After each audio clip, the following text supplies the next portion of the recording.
The bell above the door chimed a soft, unassuming sound as Nathan Reed stepped into the warmth of the cafe. It was the kind of place that smelled like rising dough and roasted cinnamon, where conversations hummed low beneath jazz instrumentals, and everything felt personal. Nathan didn't belong here. His tailored overcoat still clung with the sterile scent of car leather and boardrooms. He had just stepped off a call worth 7 figures, but right now none of it mattered. Not the contracts, not the investors, not even the waiting black SUV idling outside. Because tonight wasn't about business. It was about Ava. His daughter sat beside him in her wheelchair, small, silent, wrapped in a lavender sweater, 2 sizes too big. She didn't look around, didn't fidget like other 7-year-olds. Her hands rested quietly in her lap, the right one occasionally twitching against the hem of her dress, as though reacting to thoughts she could never say out loud. Nathan's chest tightened like it always did when he looked at her too long. She had her mother's eyes, the same long lashes, the same soft brown irises that once sparkled with mischief. But now they just stared, vacant, unreachable. A hostess greeted them with a tired smile, her voice clipped by the exhaustion of a dinner rush. "Table for 2. "Something quiet," Nathan replied, his voice calm, businesslike, still holding control. He hated how much he relied on that tone. She led them to a booth near the back by the window. The glow of the outside lamp streamed in, casting Ava in a soft gold that made her look more like a painting than a person. Nathan sat across from her, pretending to glance at the menu, but he couldn't read a word. Instead, he watched her, willed her to move, speak, look at him. "Are you hungry?" he asked gently. Ava didn't respond. She never did. He exhaled quietly, adjusting his cuffs. A man who built empires shouldn't feel powerless. But here he was, helpless in the presence of a child who hadn't spoken since the night she watched her mother collapse in their kitchen. Nathan had flown in world-renowned specialists, speech therapists, neurologists, behavioral experts, all with degrees, credentials, glossy brochures. None of them had reached her. None of them had made her smile. He was starting to wonder if anyone ever would. A shadow crossed their table, a figure stepping close, carrying a small notepad and a faint scent of vanilla and cocoa. "Good evening," she said. "I'm Sophie. I'll be taking care of you tonight." Nathan looked up. She was young, mid-20s maybe, but something about her face suggested she'd lived 100 small heartbreaks and still found a way to be kind. There was flour dusting the sleeve of her rolled-up sweater and a smudge of chocolate near her wrist. She wasn't just a waitress. She'd been baking. "What can I start you off with?" she asked, her tone casual. No pity in her eyes as she glanced at Ava. Just awareness. Nathan cleared his throat. Grilled salmon. And for her, he paused something soft. "Soup, maybe." Sophie nodded. Would she be okay with tomato bisque? It's house-made, very gentle. Nathan hesitated, then gave a quiet nod. "Great, I'll bring some warm bread too." She smiled and stepped away. For a moment, Nathan stared after her. She hadn't asked what was wrong with Ava. She hadn't spoken over her, hadn't lowered her voice into that cloying, fake sweet pitch people used when talking to the disabled. She had just acknowledged her. Like a person, Nathan leaned back in the booth, suddenly exhausted. He rubbed a hand over his face, trying to will away the creeping sense of futility. Every meal was a gamble. Would Ava eat tonight? Would she sit frozen? Would the entire evening end in another silent ache? He reached for his phone, swiping through emails mindlessly. He didn't notice the quiet return of Sophie, or the bowl she gently placed in front of Ava. "Tomato bisque," she said. "And for Dad, the salmon will be out in just a minute." Then she hesitated, just slightly. Her eyes flicked to Ava again. "May I?" she asked softly. Nathan blinked. "What? May I try feeding her?" Nathan froze. He'd heard that question 100 different ways, from a dozen different professionals, nannies, caregivers, private nurses, all with practiced smiles and pre-written plans. But Sophie's voice held no agenda, no clinical sharpness, just a quiet, grounded kindness. "May I try feeding her?" she asked again, gesturing gently toward the spoon. Nathan hesitated. Every instinct told him to say no. Ava wasn't a case study. She wasn't a broken toy for strangers to fix. But something about Sophie's presence, unhurried, humble, made him pause. He nodded once, a barely perceptible motion. Sophie knelt beside Ava's chair. She didn't speak at first, didn't rush. Instead, she adjusted her position so her face was on Ava's level, not above her. No towering over, no pressure. Hi, Ava, she said, her voice as soft as butter on warm toast. It's nice to meet you. Ava didn't respond, but Sophie didn't flinch. She didn't frown or look to Nathan for reassurance. She just continued her tone, casual, unafraid. You know, she said, dipping the spoon into the bowl of tomato bisque, my little brother used to say soup was like a hug for your tummy. Especially this one, it's creamy cozy and a little sweet. She held the spoon just inches from Ava's lips. Not pushing, not coaxing, just offering. For a moment, nothing happened. Then a flicker. Ava's fingers twitched. Sophie noticed, but didn't react too strongly. Just a tiny hug, she whispered. And then Ava leaned forward. Slowly, cautiously, she parted her lips. The spoon entered warm broth, touching her tongue. Nathan's breath caught in his throat. Ava swallowed. Not just tolerated, swallowed. Sophie smiled. There you go, sweetheart. And then, like the sun slipping through heavy clouds, Ava smiled. It was small, barely there, but unmistakable. Nathan's world tilted on its axis. He hadn't seen that expression on his daughter's face in 2 years. Not since her mother's laugh echoed down their kitchen hallway. Not since the ambulance. Not since the silence took root in Ava's body, like a winter that refused to thaw. Now here she was, smiling at a woman who smelled of bread and cinnamon and said soup was a hug. Nathan's voice cracked before he even realized he was speaking. How did you do that? Sophie looked up, eyes warm, unreadable. I just talked to her, she said simply, as if it was the easiest thing in the world. Nathan stared at her, and for the first time in years, he felt something dangerous. Hope.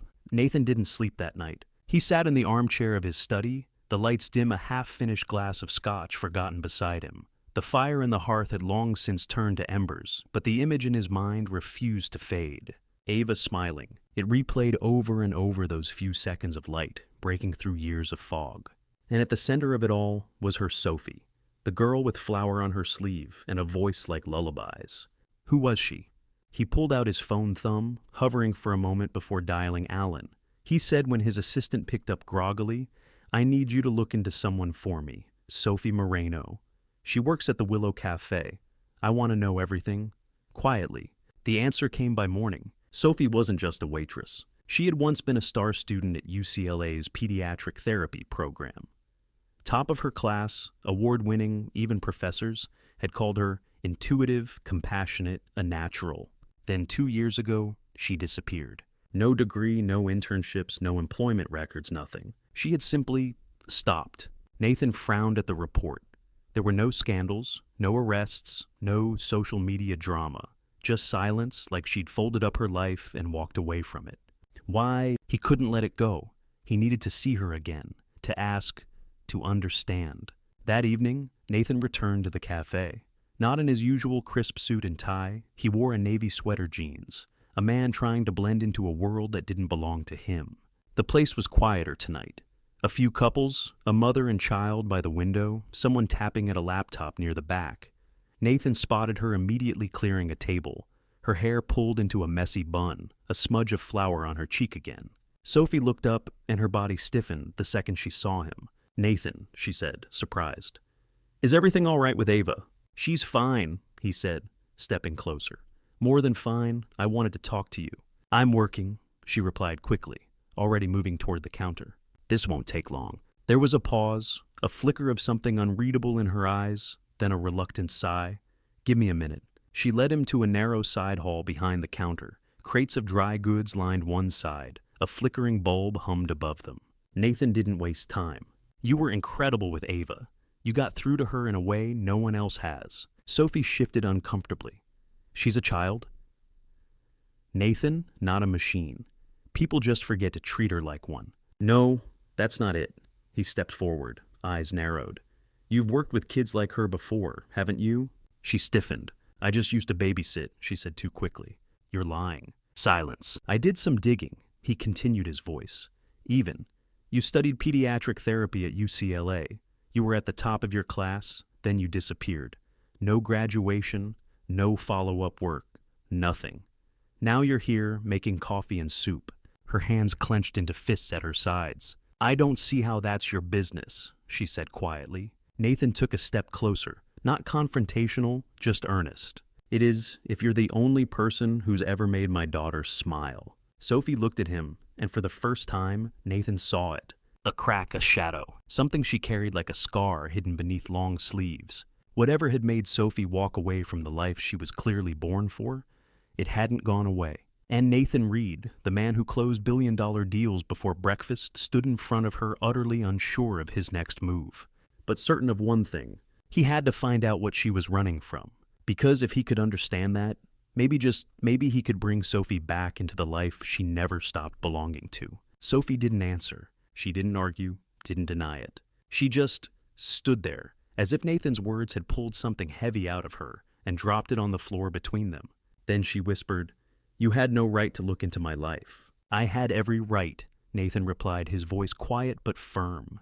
"Because you're the only person who's reached Ava, and I need to understand why." Sophie turned away, her arms wrapping around herself as though holding something in. "It doesn't matter," she said, "not anymore. It does to me." She shook her head, her voice shaking. "You think you found something special? Some secret talent? But you don't know the full story. You don't know what I've lost."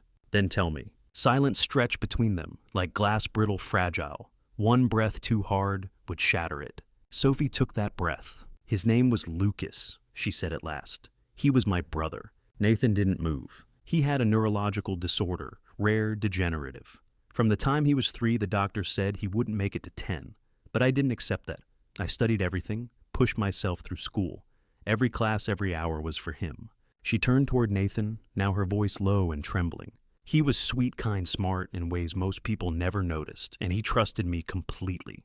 Nathan listened, jaw tight, heart sinking. One winter, he caught a cold, nothing serious, a small fever.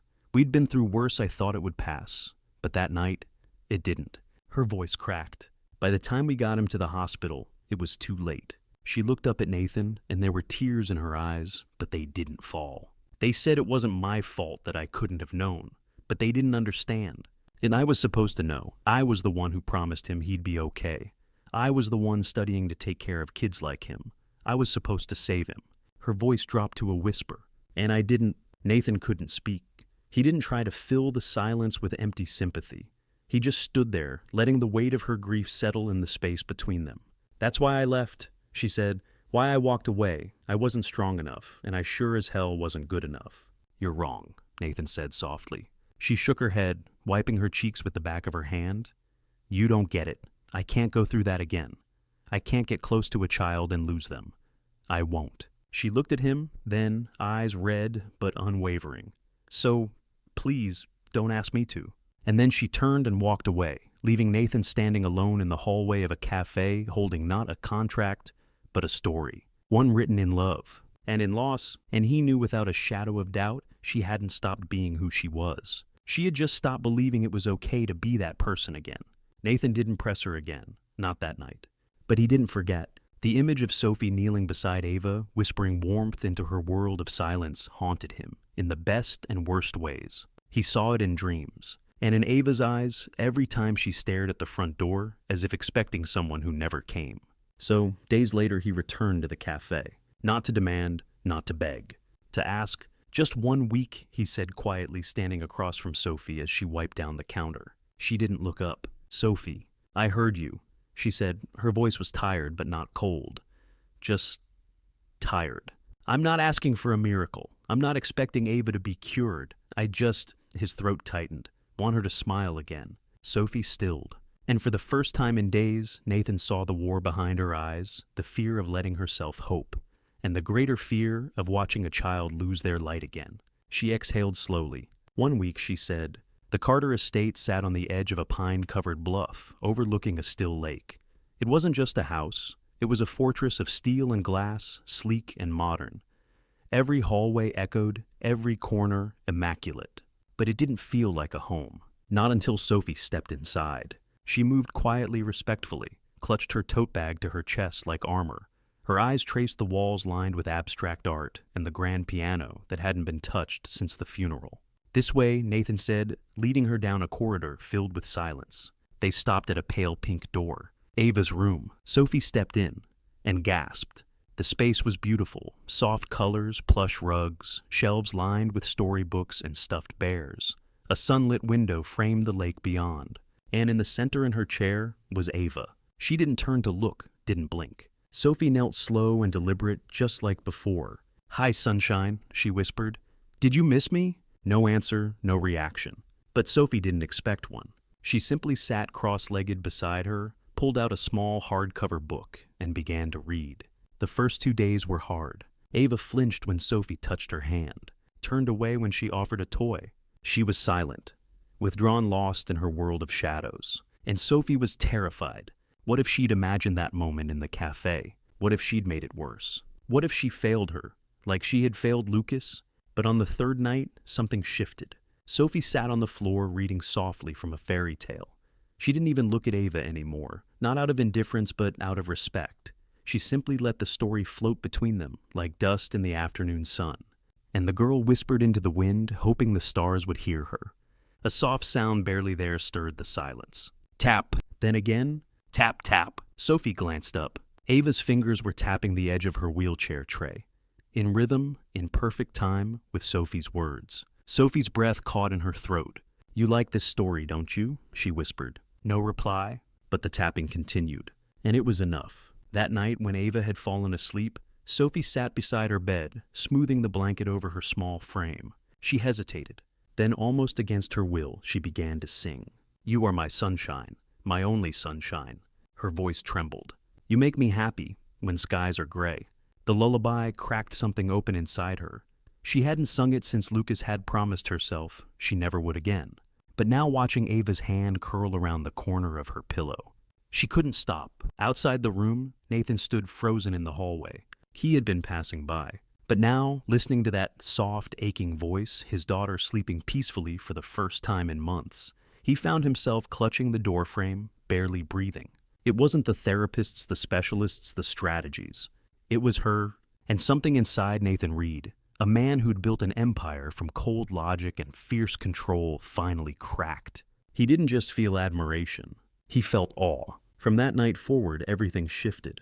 It wasn't loud or sudden. It was quiet, subtle, like the way sunlight sneaks into a cold room at dawn, warming the walls 1 inch at a time. Nathan stopped lurking in the background. At first, he just lingered outside the door, as Sophie worked with Ava, pretending to check emails or sip his coffee.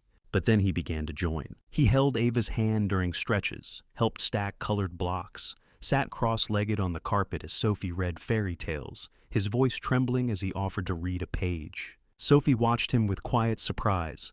He wasn't smooth or naturally tender. He didn't speak in lullabies or kneel like a storybook father. But he was trying. One morning, as Sophie guided Ava through a simple activity matching pictures with textures, Nathan sat across the table mirroring the exercise. He smiled gently as Ava pressed her tiny hand against a velvet swatch. "You like that one?" he asked. Ava didn't answer, but her fingers lingered longer. After the session, Sophie gathered the materials, while Nathan stayed seated, his eyes still fixed on the soft square. "You don't have to be here for every session, you know," she said softly. Nathan didn't look at her. "I do." Sophie tilted her head. "Why?" He exhaled. "Because I should have been here a long time ago." That answer stopped her. It wasn't what she expected, not from him. And when she looked at him, really looked, she saw what he'd hidden beneath tailored suits and boardroom poise. Not a cold man, a lost one. A father who had no map, no guide, just guilt and hope. From then on, the rhythm between the three of them became something closer to family.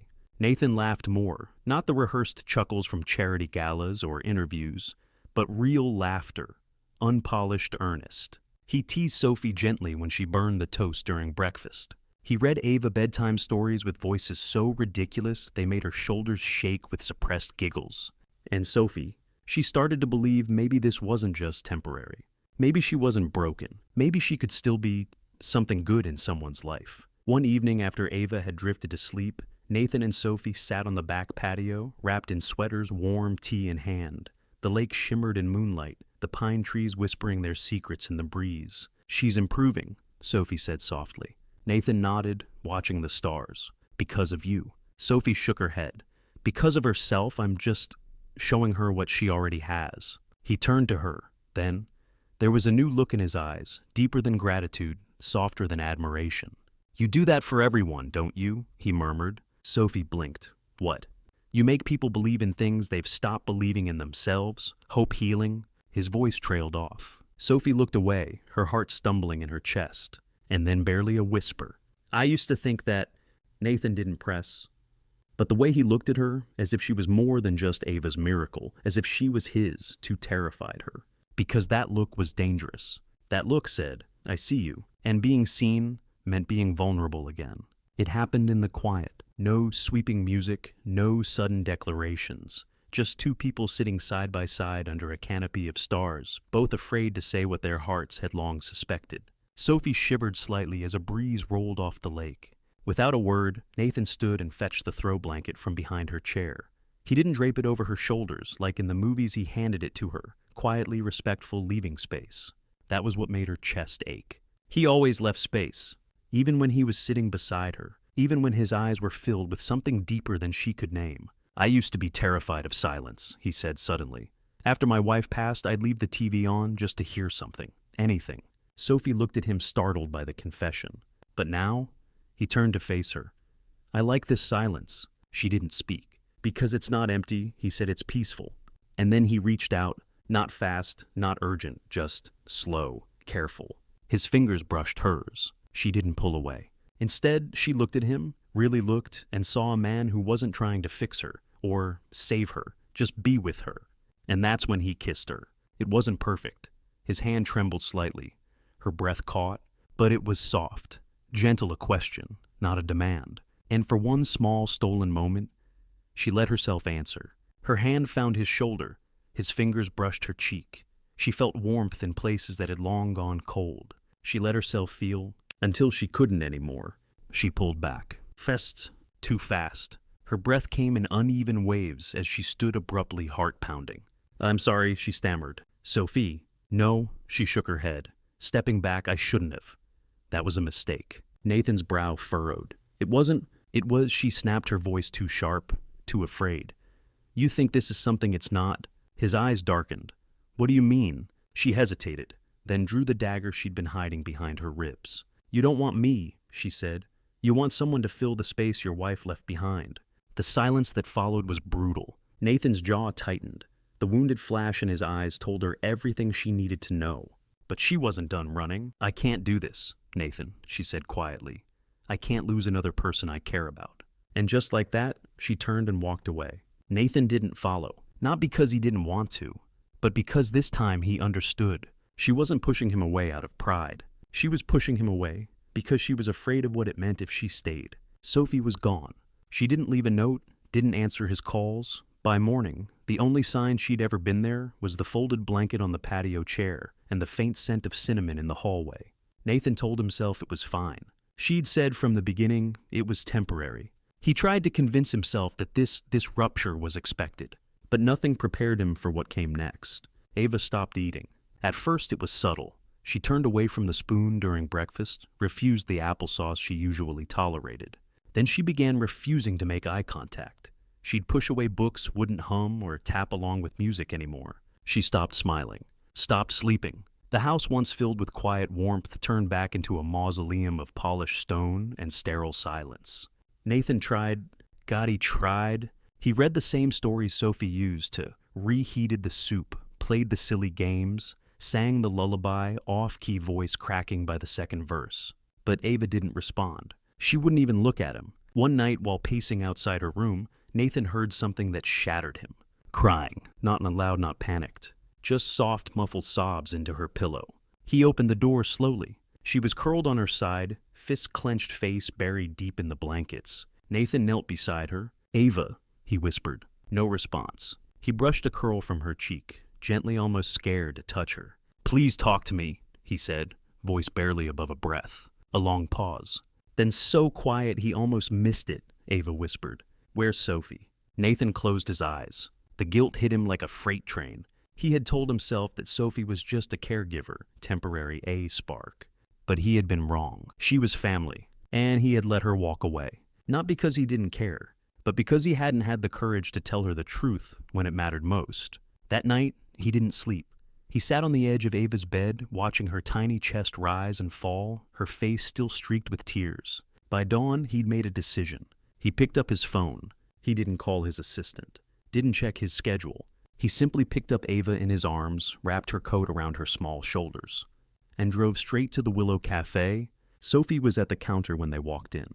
She looked thinner, paler. Her hair was messily tied back, and the shadows under her eyes looked deeper than they had days ago. But when her gaze fell on Ava, cradled in Nathan's arms like porcelain, she froze. For a second, the whole cafe stilled. Then Sophie dropped the cloth in her hand and rushed forward, falling to her knees. "Ava!" Her voice cracked. The little girl looked up, eyes wide. Then, trembling unsure, lifted her hand. In and touched Sophie's cheek. Sophie let out a broken sob and gathered her into her arms. She held her like someone who had lost too much and wasn't willing to lose this too. Nathan stood beside them, silent. Then finally he spoke. "I need you." Sophie looked up, arms still wrapped around Ava. Nathan took a breath. His voice for once had no CEO steel, only raw truth. "I don't just need you because of her," he said softly. "I need you because of me." Sophie didn't answer him right away. She sat on the floor of the cafe, holding Ava in her lap, like she was something holy, something lost and found all in the same breath. Her arms tightened around the small girl, as if to shield her from the world that had failed her. Nathan stood motionless, giving her space. But his voice, soft, honest, cut through the silence. "I was scared," he said, "of letting you in, of what it would mean if I let myself feel again. But now I know I can't do this without you." Sophie's eyes welled, but she didn't look at him. Instead, she looked at Ava. The little girl blinked up at her lips, slightly parted as if searching her face for truth. And then slowly with effort, Ava smiled. A small crooked thing, shy and trembling. But real, Sophie broke. The tears came fast, unstoppable, as she buried her face in Ava's hair. Nathan lowered himself beside them, his hand gently brushing Sophie's back. "You belong with us?" he whispered. "You were never temporary." Back at the estate, things didn't magically return to normal, but they became something new, something better. The very next evening, Nathan, Sophie, and Ava sat around the table, Ava in her chair, Sophie on her right, Nathan on her left. Dinner was quiet, filled with the gentle sounds of cutlery and cautious optimism. Then it happened. Ava reached for the spoon. Her small fingers trembled. She missed once, then again. But she didn't stop. Sophie froze. Nathan's heart stopped beating. And then Ava scooped a spoonful of mashed carrots and brought it to her lips. A single bite, nothing more. But to them it was everything. Ava blinked in surprise, like even she couldn't believe she'd done it. Then she turned, looked up at Sophie, and grinned. A genuine, uninhibited, toothy grin. Sophie's hand flew to her mouth, tears streaming down her cheeks. "You did it," she whispered. Nathan stared, joy swelling like sunlight in his chest. "You really did." Ava giggled softly. That sound, her laugh, hit Nathan harder than any business win, any trophy, any triumph in his entire career. It was life returning. And then quietly, without any build-up, Nathan stood. He reached into his coat pocket and pulled out a small velvet box he had carried for days. Sophie turned, brows furrowing slightly. "Nathan," but before she could say another word, he dropped to one knee. Her breath caught. "Sophie Moreno," he said, his voice shaking but steady. "I love you. I love what you've done for Ava, what you've done for me. I don't just want you in her life, I want you in mine. For good." He opened the box. A simple, elegant ring sat inside. Nothing flashy, nothing overdone. Just sincere. Ava clapped, oblivious to the enormity of the moment. Sophie say yes. Sophie let out a watery laugh, her hands trembling as she nodded. "Yes," she whispered. Nathan slipped the ring onto her finger, then stood and wrapped her in his arms, pulling her tight like he'd never let go again. Ava cheered behind them, her voice ringing through the room like music. And in that moment, they weren't three broken people anymore. They were a family. Love doesn't always come crashing in like a thunderstorm. Sometimes it arrives softly in spoonfuls of soup, in lullabies, sung through tears, in quiet moments of choosing someone over and over again. That's what happened to Nathan, Sophie, and Ava. They didn't become perfect, but they became real. After the proposal, things didn't suddenly feel like a movie. There were still long nights. Ava still had bad days. Days when she wouldn't speak, or when she stared out the window for hours, caught in a world only she could see. But now she wasn't alone in that world. Sophie was there. Nathan was learning to meet her where she was. And Ava, she started reaching back, one step at a time. Nathan made changes. He hired fewer assistants, started working from home 3 days a week. He built a playroom beside his office, not because Ava needed more toys, but because she needed more of him. Sophie moved in a month after the engagement. Not as a caregiver, not even as a fiancée, but as Sophie, the woman who had once walked away from everything, only to find that what she feared most was the very thing that healed her: love. One rainy afternoon, Nathan walked past the kitchen and found Ava sitting at the table, scribbling onto construction paper with crayons. Sophie was kneading dough at the counter, hair tied back, humming something sweet and nostalgic. Ava held up her drawing. It was 3 stick figures: a girl with curly hair, a tall man in glasses, and a little girl in a wheelchair. Above their heads was one word written in careful, messy crayon: home. Nathan's throat tightened. He crossed the room, knelt beside her, and pulled her into his arms. "Yeah," he whispered, voice cracking. "That's exactly what we are." At their small wedding 6 months later, Ava was the flower girl. She tossed petals with the kind of deliberate seriousness only a child could manage. Sophie wore a tea-length ivory dress. No veil, just a sunflower tucked behind one ear. Nathan wore a navy suit and the biggest smile anyone had ever seen on his face. They didn't make grand promises. They didn't need to, because their vows had already been spoken 100 times. In every bedtime story, every trembling spoonful, every whispered, "I'm still here." Love isn't about perfection, it's about presence. It's showing up even when it's hard. It's choosing to stay. Even when fear says run. It's saying yes, not once but every day. Nathan had once believed love ended the day his wife died. Sophie had believed love only led to loss. But Ava, sweet, quiet, resilient Ava, had taught them both something new. Love isn't what breaks us. It's what holds the pieces together. If this story touched your heart, don't forget to like, share, and subscribe to Soul-Stirring Stories, where we bring you the tales that remind us all of the power of second chances, quiet heroes, and the families we find in the most unexpected places. Because sometimes, the smallest smile can change everything.